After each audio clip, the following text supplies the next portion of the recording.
형통을 원했지 4명의 아내와 배다른 12명의 자녀를 원하지 않았고 장인인 라반과 처남들과의 불화를 원하지 않았으며 라반의 문제는 해결이 되었으나 400명을 이끌고 달려오는 에서 앞에 자신이 꺾여버린 절망의 상태인 야곱을 성경은 승자라고 합니다.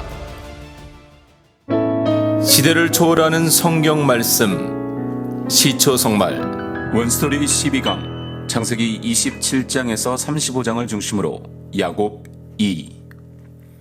이미 어머니인 리브가의 태중에 있을 때 하나님의 택하심을 받아 구별되었던 야곱이었지만 형과 아버지를 속여서라도 받고 싶었던 아버지의 축복을 받습니다.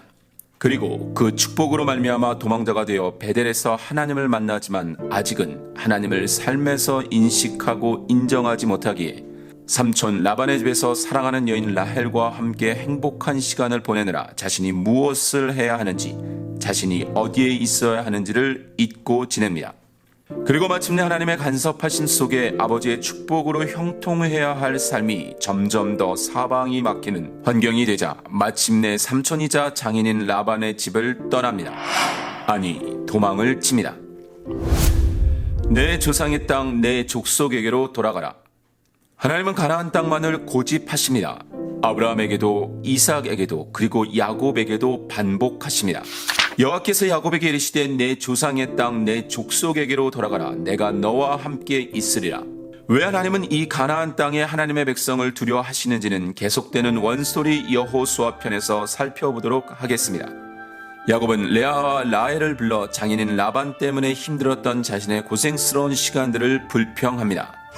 그리고 하나님이 나는 베델의 하나님이라 내가 거기서 기둥에 기름을 붓고 거기서 내게 선하였으니 지금 일어나 이곳을 떠나서 내 출생지로 돌아가라고 하셨다고 합니다.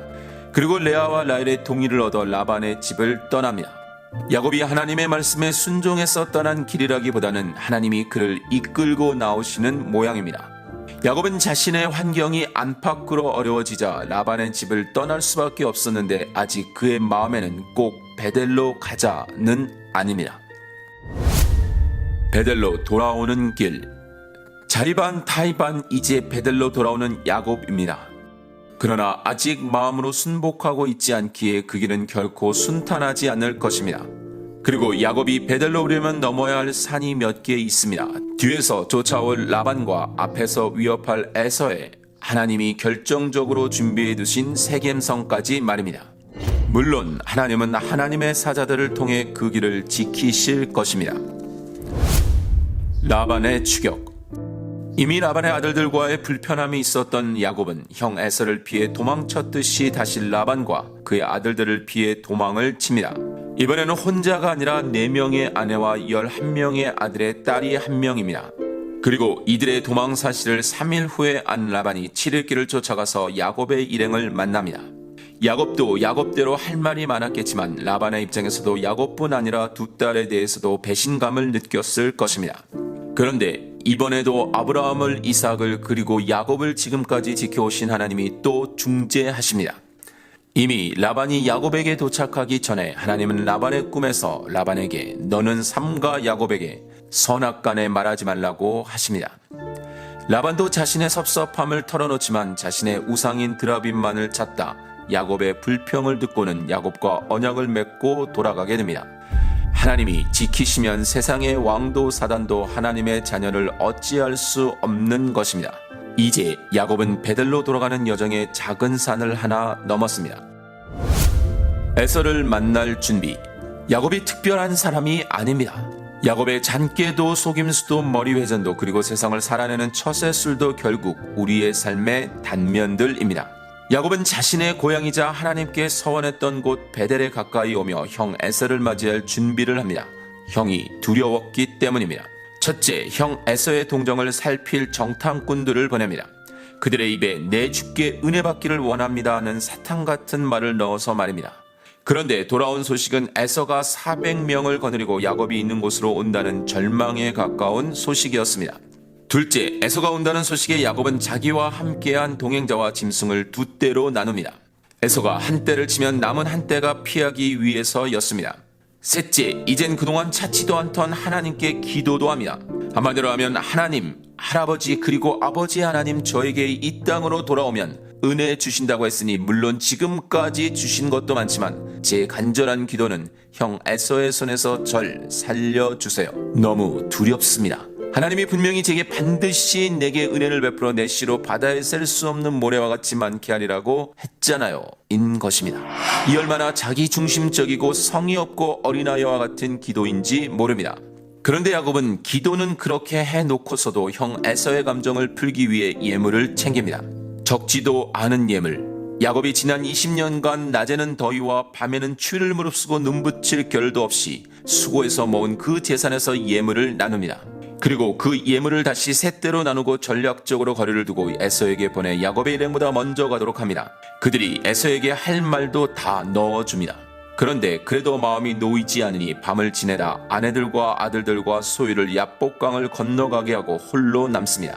아직 갈 길은 멀지만 이제야 베델에서 하나님께 서원할 때와 같이 혼자가 되었습니다. 이제 하나님과 담판을 지어야 합니다. 야곱입니다. 야곱이 홀로 남아 어떤 사람과 밤새 씨름을 합니다. 그만큼 힘이 들고 마음이 어려운 시간이었다는 것입니다. 그리고 하나님으로 천사로 대변되는 그 사람은 야곱을 이기지 못합니다. 하나님은 하나님이 사랑하시는 하나님의 자녀를 힘으로 누르시지 않습니다. 힘이 없고 능력이 부족해서가 아니라 사랑 때문입니다. 물론 마침내는 하나님의 열심으로 만들어 가시겠지만 상황과 환경 속에서는 철없는 자녀들이 이기는 것 같이 보입니다. 그러자 그 천사는 야곱의 허벅지 관절을 쳐버립니다. 신체의 가장 중심을 친 것입니다. 다시 말하면 그동안 야곱이 붙들고 있던 야곱의 자기 중심을 쳐버린 것입니다. 그리고 그 천사는 자신에게 축복해 줄 것을 원하는 야곱에게 그의 이름을 묻습니다. 아버지 이삭이 내가 누구냐라고 물었을 때 그 축복에 목숨을 걸어 에서입니다라고 했던 그 야곱이 지금은 야곱입니다라고 합니다. 아직 나그네 인생으로 갈 길이 멀지만 여기서 한 단계 자신이 부인되는 것입니다. 천사는 야곱에게 새 이름을 줍니다. 이스라엘이라 부르라고 하십니다. 하나님과 사람들과 이겼다는 것입니다. 형통을 원했지 4명의 아내와 배다른 12명의 자녀를 원하지 않았고 장인인 라반과 처남들과의 불화를 원하지 않았으며 라반의 문제는 해결이 되었으나 400명을 이끌고 달려오는 에서 앞에 자신이 꺾여버린 절망의 상태인 야곱을 성경은 승자라고 합니다. 자신의 부족함과 허물이 인식되는 것이 바로 승리입니다. 그리고 야곱은 이제 에서의 축복이 아닌 야곱 자신의 이름으로 천사의 축복을 받습니다. 에서의 환대. 에서가 데려오는 400인은 야곱을 세상에서 건지기 위한 하나님의 소품이었습니다. 야곱이 바로 서면 그것은 무대장치에 불과한 것을 알 수 있겠지만 그렇지 않으면 여전히 두려움의 존재가 될 것입니다. 이는 마치 아브라함이 풍요의 땅 메소포타미아를 떠나 하란을 거치는 극적 부르심을 받았지만 애굽에 내려가 바로와 그의 신하들을 두려워했던 것과 같습니다. 이삭이 아버지 아브라함의 이해할 수 없는 번제의 제물이 되고 하나님께 순종하여 애굽으로 내려가지 않았지만 그랄 왕을 두려워하여 아내인 리브가를 누이라고 속였던 것과 같습니다. 야곱의 이름은 바뀌었지만 아직 야곱에게는 형이 두렵습니다. 야곱은 형 에서와 400명이 보이자 다시 사람과 소유를 셋대로 나눕니다. 여종들과 그들의 자식들이 전방이고 레아와 그녀의 자식들이 그 다음, 그리고 가장 사랑하는 여인 라헬과 그녀의 아들 요셉은 제일 후방에 두고는 에서와 만납니다. 그리고 에서에게 7번 절을 합니다. 그런데 형의 마음은 이미 야곱에 대한 증오도 복수도 없습니다. 야곱이 간절히 기도를 해서 바뀐 것이 아니라 하나님이 이미 다 풀어 놓으신 것입니다. 그럼에도 사람과 상황 앞에서 배후에 계신 하나님의 손길을 볼 수도 없고 인식하기에도 부족한 야곱은 형 에서에게 내가 형님의 얼굴을 배운 즉 하나님의 얼굴을 본 것 같습니다 라고 말합니다. 해결은 하나님이 하셨는데 영광은 에서에게 주고 있는 것입니다. 그럼에도 하나님은 야곱의 문제를 해결하십니다. 함께 가자 하는 에서를 또다시 말재주로 떼어놓고서 고향으로 향하는 야곱은 서서히 다시 종으로 내려갔던 마음이 왕이 되려 하고 있습니다. 이만큼 고생과 어려움을 겪고 하나님이 이만큼 도와주셨으면 맞습니다. 하나님 이제 하나님만을 왕으로 주인으로 모시고 순종하는 자녀의 자세로 살겠습니다 해야 하는데 죄인의 삶에서 벗어나기가 이리도 어렵습니다. 눈에 보이는 모든 어려움이 사라졌으니 쉬지 않고 달려 베델로 가서 다시 제단을 쌓아도 부족합니다. 그런데 야곱은 세겜성에 이르러 집을 짓고 짐승의 우릿관을 짓고 장막을 치고 밭을 싸고는 거기에 제단을 쌓고 엘렐로헤 이스라엘이라고 말합니다. 이스라엘 하나님이라는 뜻입니다. 다시 말하면 자신의 바뀐 이름이 이스라엘이니 나의 하나님이 되는 것인데, 이것은 야곱의 신앙 고백이 아닌 하나님이 나를 이만큼 도와주시니 하나님이 나를 위해 계시는 분이라는 의미인 것입니다. 아무래도 야곱은 그동안 맞은 펀치보다 한 100배 정도 강한 펀치를 맞아야 정신이 들 것 같습니다. 세겜은 머물 곳이 아니라 베델을 가기 위해 속히 거쳐가야 했던 곳이었습니다. 그러나 이젠 라반과 그의 아들들의 위협도 형 에서와 400인의 두려움도 사라지자 야곱은 그 절절하던 마음을 풀고 세겜에 정착을 합니다. 하나님은 한 번도 세겜에 있으라 하신 적 없이 끊임없이 베델을 외치셨는데도 말입니다.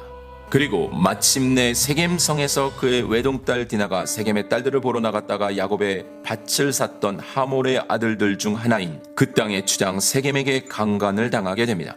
그리고 그 사건은 야곱의 아들들의 분노를 사고 남자가 다 할례를 받고 우리와 같이 되면 서로 통혼하겠다는 거짓말로 성읍 모든 남자들이 할례를 받게 합니다.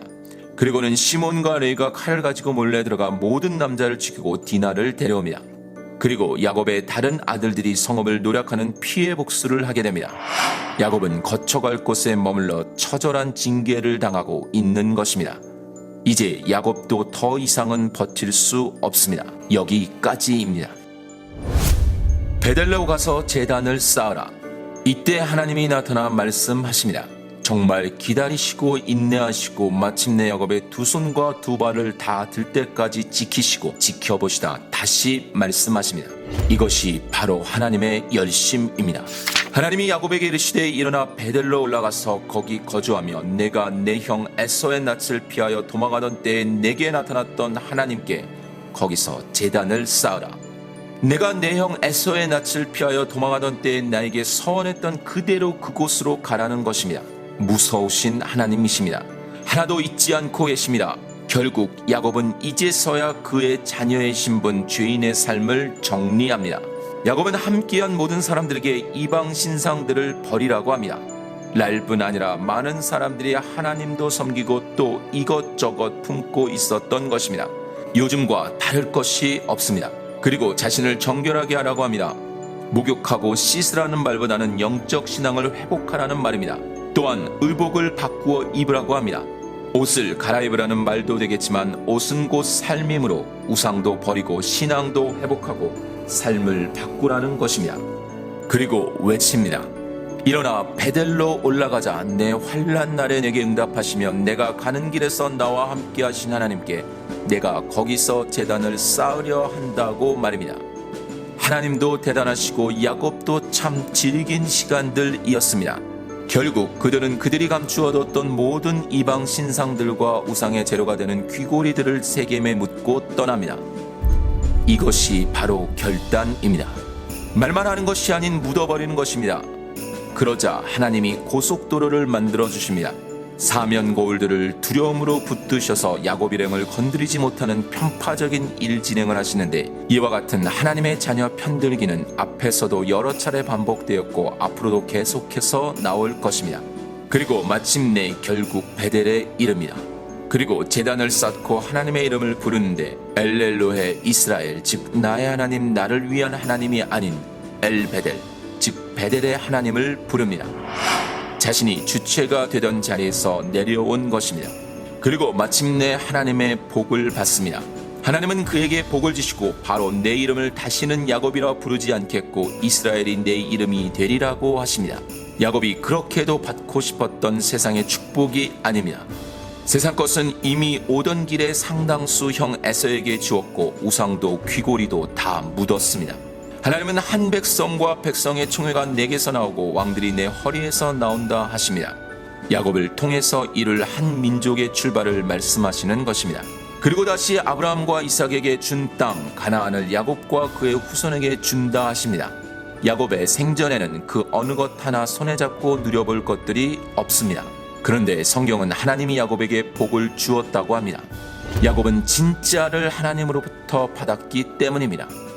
그것은 바로 이 땅에 속해 이 땅의 것을 추구하고 찾던 야곱이 하나님께 속해서 하나님을 구하고 이 땅에 마음을 두지 않는 나그네의 삶을 받은 것입니다. 본향을 향하는 나그네의 삶을 사는 야곱. 이제 하나님으로부터 진짜 복을 받은 야곱은 성경에서 급격히 사라집니다. 성경은 그의 어머니 리브가의 유모의 죽음, 사랑하는 아내 라헬의 죽음, 그리고 아버지 이삭의 죽음도 기록합니다. 또 장남인 르우벤이 죽은 라헬의 여종과 동침한 사건도 발생합니다. 하나님으로부터 복을 받아서 세상에서 만사 형통으로 가는 것이 아니라 더욱 이 세상에서 마음이 떠나는 환경이 형성되는 것입니다. 이제 야곱은 그의 아들 요셉의 이야기에 묻혀 주연이 아닌 조연으로 성경에 등장할 것입니다. 야곱은 후에 애굽왕 바로 앞에서 다음과 같이 고백합니다.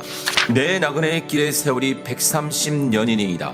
내 나이가 얼마 못되니 우리 조상의 나그네 길의 연조에 미치지 못하나 험악한 세월을 보내었나이다. 안식하는 야곱. 야곱은 그의 죽음을 앞두고 먼저 요셉에게 내가 조상들과 함께 눕거든 너는 나를 애굽에서 메어다가 조상의 묘지에 장사하라고 합니다. 야곱은 이제 그가 돌아갈 본향이 어디인지를 분명히 아는 것입니다. 그는 앞선 믿음의 열조와 같이 이제 몸만이 아닌 마음으로도 그 본향을 사모하는 믿음의 사람으로 서 있는 것입니다. 그들이 이제는 더 나은 본향을 사모하니 곧 하늘에 있는 것이라. 이러므로 하나님이 그들의 하나님이라 일컬음 받으심을 부끄러워하지 아니하시고 그들을 위하여 한 성을 예비하셨느니라. 이후 야곱은 죽음 전에 그 아들들을 불러 모으고 너희가 후일에 당할 일을 내가 너희에게 이르리라고 합니다. 여기서는 야곱이 이렇게 너희의 장래일을 말한다라고 할 수 있는 근거는 자신의 삶의 처절한 패배와 하나님의 정확하시고 분명하신 간섭과 돌보심을 인생 전체를 통해 경험했기 때문입니다. 야곱은 12아들을 다 낳고서도 40년 가까이를 그들과 생활하며 그들의 삶이 어떠했는지를 다 알고 있기 때문입니다. 구원하심, 부르심은 하나님의 전적인 은혜로 이루어지지만 이 땅에서의 복 있는 자로 하나님의 사람으로 하나님의 백성으로 사는 것은 우리의 삶의 열매에 달려있는 것이기 때문입니다. 야곱은 그것을 그의 삶 전체를 통해 증명했습니다. 야곱은 죽습니다. 아브라함이 죽었고 이삭이 죽었듯이 야곱도 죽어 그의 백성 10주에게로 돌아갔다고 성경은 말합니다. 어머니의 태중에 있을 때부터 구별되어 모태신앙으로 태어났지만 세상에 복을 얻기 위해 모든 술수를 동원해 마침내 아버지의 축복을 받았던 야곱이었습니다.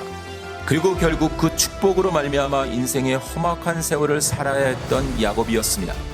그러나 마침내는 이 땅에서 마음을 접고 나그네의 삶을 살다 하나님의 안식의 부름을 받았던 야곱을 통해 하나님은 우리에게 지금도 말씀하고 계십니다. 이제 야곱과 묶여 업앤다운 없이 하나님의 비전을 그의 삶 전체를 통해서 이루어갈 요셉의 이야기로 원스토리 계속 이어집니다.